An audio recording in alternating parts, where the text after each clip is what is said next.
On est dans le jeu, hein? On est dans un jeu. La vie est un jeu d'immersion. C'est-à-dire, on est à l'intérieur du jeu. Quand vous partez faire réalité virtuelle, vous portez le masque comme ça, là. Vous voyez devant vous, vous voyez le monde, non? Considérez que on est à l'intérieur, on est dedans. On n'est pas juste en train de vivre. On est en train de jouer une expérience. La vie n'est pas un hasard. La vie est un jeu d'immersion totale. Dans tous les jeux bien faits, il y a une règle, non? Quand tu es plongé dans le jeu, c'est là que tu oublies que tu es en train de jouer. Ça devient intense. Tu es en train de transpirer. Le jeu est chic. La vie fonctionne pareil. Ta maman t'a mis au monde. Tu es arrivé dans ce monde-là. Tu n'as rien choisi.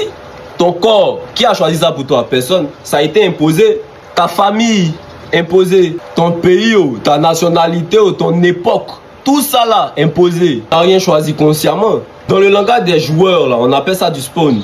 Tu débarques sur une map qui est déjà lancée et personne ne t'explique les règles. Les règles sont déjà instaurées dans le paramètre du jeu. Gravité, temps, douleur, émotion, conséquences. Exactement comme dans un jeu bien programmé. Sans règles, il n'y a pas de jeu. Sans limite, il n'y a pas d'expérience. C'est normal que personne ne t'explique les règles.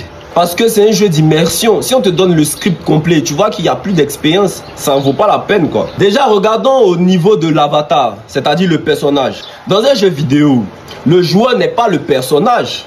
Supposons que je suis en train de jouer GTA. Je suis assis là, c'est moi qui joue. Mais est-ce que c'est moi, je suis CJ qui est dans la télé? Tu vois que non.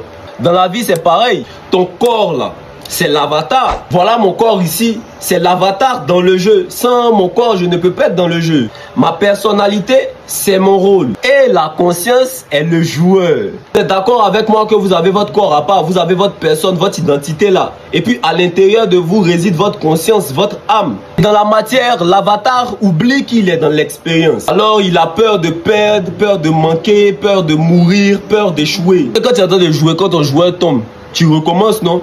Au fur et à mesure que tu recommences, tu deviens meilleur, non? Comme j'ai pris exemple sur GTA, restons sur GTA. Regarde dans GTA, quand CJ meurt, tu pleures. Tu as mal, ça te fait mal. Non, tu réapparais et tu continues le jeu. La vie fonctionne avec le même principe d'apprentissage. C'est la conscience, c'est l'âme à l'intérieur qui fait l'expérience. Quand le corps meurt, il fait quoi? Il continue son chemin, non?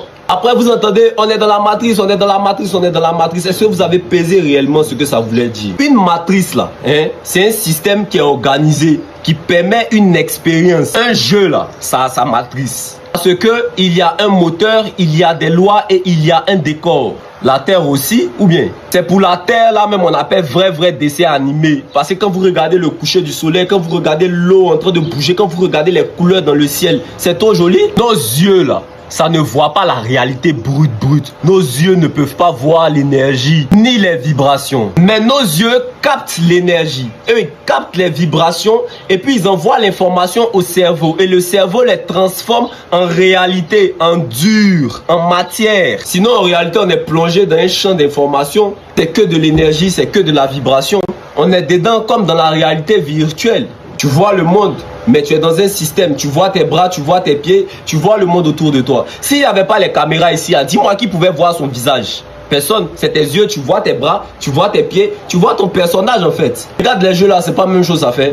Jouer qu'alors vous allez voir qu'il tient son âme et puis il court seulement, il regarde devant lui-même le personnage, on ne le voit pas. Ça fait que la Terre est un terrain d'expérience, de conscience. Et c'est pour ça que vous êtes soumis à tout ça, parce que c'est la matière. La matière veut que tu désires, la matière veut que tu te compares, la matière veut que tu jalouses, elle veut que tu tombes amoureux. Dans la matière tu souffres, dans la même matière tu gagnes. C'est normal, c'est la tension qui crée le jeu.